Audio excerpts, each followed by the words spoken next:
नहीं तो पुण्यात्माओं 2 अक्षर की बात थी, जो तुम्हारे अंदर ये अज्ञान ना भरा हुआ होता, नाम दे देता दास, मर्यादा बता देता, और आप भक्ति करो ठाठ से, बात तक खत्म होगी थी। लेकिन आप भक्ति कर नहीं सकते जब तक आपके हरदम ये ठोक ठोक कर नहीं भर दिया जाएगा कि सचमुच ये भगवान है और ये साधनाएं है, प्रमाणित है सदग्रंथों में, इससे मोक्ष होगा ना। फिर क्यों डले डोए, क्या फायदा रीस करने का भक्ति का। तो इस सत्य को सत्य सिद्ध करने के लिए आपको सत्संग सुनाया जाता है, ताकि आपकी रुचि बने। आप फिर अपने आप उन छोटे जलाशयों को त्याग कर और दरिया के किनारे जा बसो, आप सदा सुखी रहोगे, वहाँ कभी अभाव नहीं होगा किसी वस्तु का। तो वो दरिया सतलोक है, वहाँ जाने के बाद किसी भी वस्तु का कभी अभाव नहीं होगा। फॉर एग्जाम्पल आप देख लो कि छोटे जलाशय में तो जल समाप्त होगा, और दरिया के पास आप चले गए तो वहाँ कभी भी जल समाप्त नहीं होता। आपका जल संबंधित जो संकट था सदा के लिए समाप्त हो गया। इसी प्रकार सतलोक में जाने के बाद आपकी ना तो मृत्यु होए ना बुढ़ापा, ऐसा ही शरीर ऐसा ही होगा। हमारे भगवान भी अपने जैसे हमरे ही होनिहार हैं, हमारे सृजनहार हैं। जिन महापुरुषों ने परमात्मा को देखा, उनमें से जिनको परमात्मा मिले, जिनको आकर मिलते हैं, उनमें से आदरणीय गरीबदास साहिब जी हैं, गांव छुड़ानी जिला दद्दर हरियाणा वाले। उन्होंने आंखों देखा भगवान को, कहते हमने देखा सो साच है और सकल प्रपंच। तो उन्होंने क्या बताया, हमरे ही होनिहार हैं, हमरे सृजनहार। कबीर परमेश्वर के बारे में बता के हमारे होनिहार हैं, हमारे जैसी शकल के हैं हमारे भगवान। और चारों वेद बतावें कि मनुष्यवत अग्नि, मनुष्यवत शंभु, नरवत प्रभु, मनुष्य के तुल्य है, मनुष्य जैसा है, मनुष्य दृश्य है। और पवित्र बाइबल बतावें कि इस परमात्मा ने 6 दिन में जो सृष्टि रची, उस दिन उन्होंने मनुष्य की रचना की और मनुष्य को अपने जैसा उत्पन्न किया, नर नारी करके उनकी सृष्टि की। सभी सदग्रंथ बताते हैं परमात्मा साकार है, नर आकार है। और आज तक हमें परमात्मा की परिभाषा ही विपरीत बता रखी थी। जो भगवान नहीं थे, समर्थ नहीं थे, उनको समर्थ बता रखा था, परमात्मा को निराकार बता रखा है। और कुछ ये संत पंथ हैं जो सतलोक और सचखंड की महिमा गाते हैं, ये बताते हैं सतलोक में तो प्रकाश ही प्रकाश है, वहाँ तो नूर ही नूर है। आत्मा सतलोक में जाके ऐसे परमेश्वर में समा जाती है जैसे बूंद समुद्र में। कोई थ्योरी है इनकी? फिर क्यों डले डोरे, जो वहाँ डूब के मरना है, समुद्र में गिरना और उसमें मिल जाना तो अपनी मौत मोल लेनी है। तो हमारी क्या इच्छा बढ़ेगी, चलो कोई कहे चलो मोक्ष होगा समुद्र में डांक मारो, कोई बात हुई है? तो सतलोक में सृष्टि है, ऐसी ही सृष्टि है। सब बाग बगीचे, सब फल फ्रूट सदाबहार हैं, लेकिन वो बहुत सुंदर और बहुत स्वादिष्ट। वो कभी वहाँ पतझड़ नहीं आती, कभी गर्मी नहीं होती, ना सर्दी होती, बसंत जैसा मौसम रहता है। और कोई भी वहाँ वर्द नहीं होता, सदा युवा रहते हैं। वो ऐसा शरीर है, उसमें राग द्वेष नहीं होता। वहाँ ऐसी व्यवस्था है कि वहाँ किसी प्रकार का भी कोई बंटवारा नहीं है। और सभ्य लोग हैं, हंस व्यक्ति हैं, वहाँ पर हंस आत्मा है, वो एक दूसरे को दुखी नहीं कर सकते, भगवान से डरने वाले हैं। और सबको कोई अभाव ही नहीं है। जैसे आप यहाँ आ रहे हो, ये कि रिहर्सल आपके लिए कि ऐसा है वो सतलोक। ये तो पृथ्वी लोक के ऊपर एक हम चाहते हुए भी पूरा सुविधा नहीं बना पा रहे हैं, लेकिन ऐसा है जैसे ये बरवाला आश्रम है, आप इसमें आ गए हो, आप परमात्मा के बच्चे हो, ये दास नौकर है उस परम पिता का। और आपके लिए उसने जो भी हमें दिया है, उसके लिए हम आपकी हर सुविधा का ख्याल रखते हैं, ध्यान रखते हैं कि परमात्मा के बच्चों को कोई दिक्कत ना हो।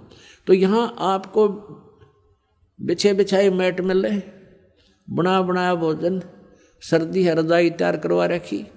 तो यहाँ आने के बाद अगर आप फिर भी कोई किसी बात पर बकवाद करते हो, तो यहाँ ऐसे क्यों बैठ गया, तूने ऐसा क्यों कर दिया, तो वहाँ से ऐसे उठा लाया, तो इस तरह की तो ये तुम्हारी अपनी नेचर है, जो तुम कहीं भी जालो उड़ाइए बकवाद करोगे ही करोगे। नहीं तो यहाँ कोई आपस में द्वेष करने का गुंजाइश नहीं है। एक जैसा सबको आहार मिलता है, एक जैसा बिछौना मिलता है। और फिर भी कोई कहता है वो फिर बकवाद अपनी है, मान ले आप अपना बेड लगा रखे, आपका बिस्तर है, और किसी का अनजान अपने में पैर भी टिक गया, तो एक तो नो कहे प्राण मर ले, तूने क्या कर दिया, एक नो कहे भाई ध्यान से ध्यान करियो, देख छोटे गंदे पैर थे, मेरा कप खराब हो गया, और वो भी नो कहती गलती होगी। तो यहाँ एक तो ये तो हंस आत्मा होती हैं जो थोड़े बहुत कष्ट को भी सहन कर लें, दूसरे ने दुखी ना करें। तो जो सतलोक जाएंगे उनके अंदर ये नेचर पहले बनाया जाता है कि वो छोटी छोटी बातों में बकवाद करना छोड़ दें, एक दूसरे से प्यार रखें, एक दूसरे के दुख में दुखी हों, तो वही आत्मा वहाँ पहुँच पाती है। जिनमें राग द्वेष है, एटबट की बकवाद भरी है, वो वहाँ कैसे जाएगा? वहाँ तो हंस आत्माएं हैं, और फिर वो शरीर दूसरा होता है। यहाँ तो ऐसा है जैसे अच्छी आत्मा है कोई, और बहुत ही अच्छी नम्र आत्मा है, कभी कभी बीपी हाई हो जाए, वो भी गलत बोल जाता है, तो कर्म बिगड़ गए उसके। तो वहाँ ऐसा नहीं है, वहाँ शरीर बिल्कुल ऐसा है कि उसमें कोई भी किसी प्रकार का पुर्जा कभी डिफेक्टिव नहीं होता, और तेज पुंज से बना शरीर है, या तो 5 तत्वों से बना है, वह केवल एक प्रकाश तत्व से बना हुआ शरीर है। अपना आत्मा हमारे समझ में नहीं आती, क्योंकि हम परमात्मा की परिभाषा से बिल्कुल अपरिचित हैं। इब जैसे ये शरीर आपका जो कितना सुंदर है, और इस 5 तत्वों से बना है। ये 5 तत्व कौन कौन से हैं? मिट्टी, जल, वायु, अग्नि और आकाश। इसमें कितना दिखाई दे आपको? नहीं दिखता। और किस तरह उसी पदार्थ को किस तरह घुमा फिरा के शरीर बनवाया मालिक ने, उसका किस तरह उन सब को एकत्रित करके और किस तरह फैक्ट्री में डालकर कैसे बनवा दिया। माता पिता का सहयोग किया, उन्होंने खाना खाया, 5 तत्वों का है सारा बना हुआ, उससे फिर क्या मटेरियल बनाया, और उससे फिर शरीर बनवा दिया। ऐसे ही वहाँ जाने के बाद जो शरीर वहाँ मिलेगा वो शुक्रम अकायम है सनाविरम, और ऐसा ही भगवान का है शुक्रम अकायम। शुक्र माने माता पिता के बीज से न बनी हुई वो काया नहीं है वहाँ की, उससे बनी हुई काया नहीं है, वो अकायम है, शुक्रम अकायम।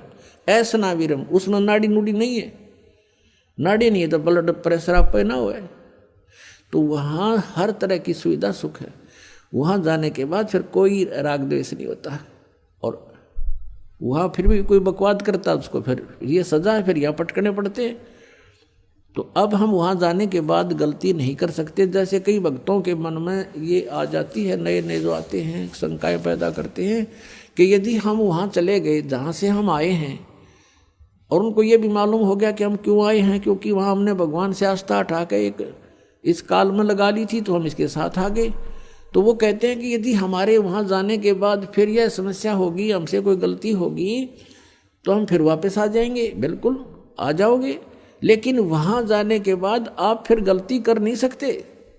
क्यों नहीं कर सकते? क्योंकि आप यहाँ के कष्टों से परिचित रहोगे। अब जैसे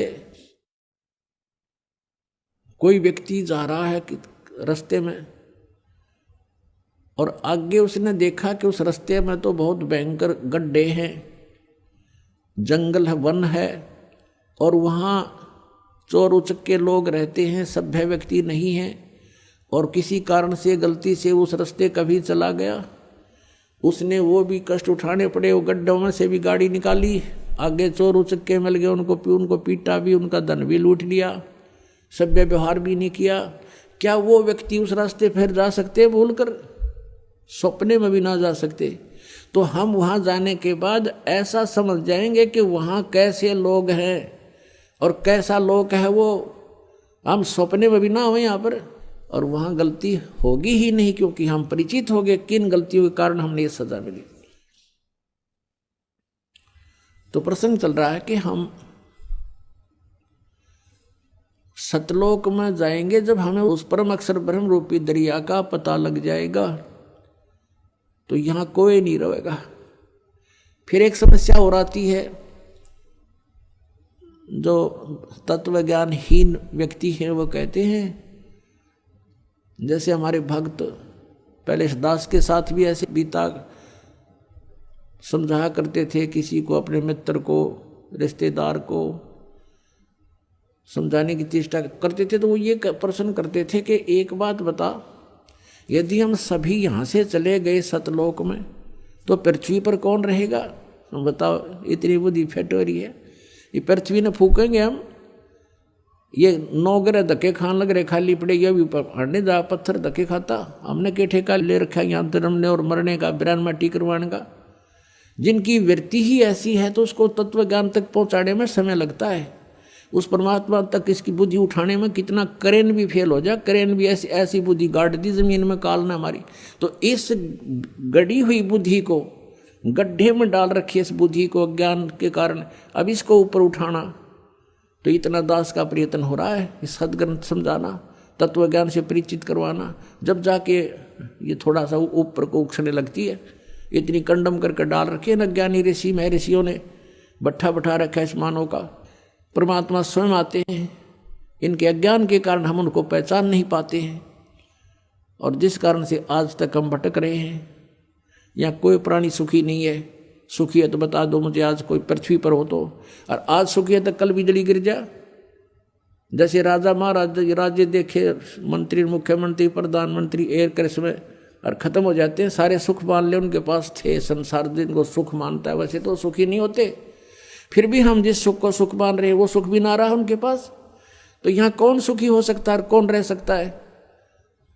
तो ऐसे लोक में हम रह रहे हैं। तो हमें पता ही नहीं था अभी तक हमने के को और भी कहीं स्थान है।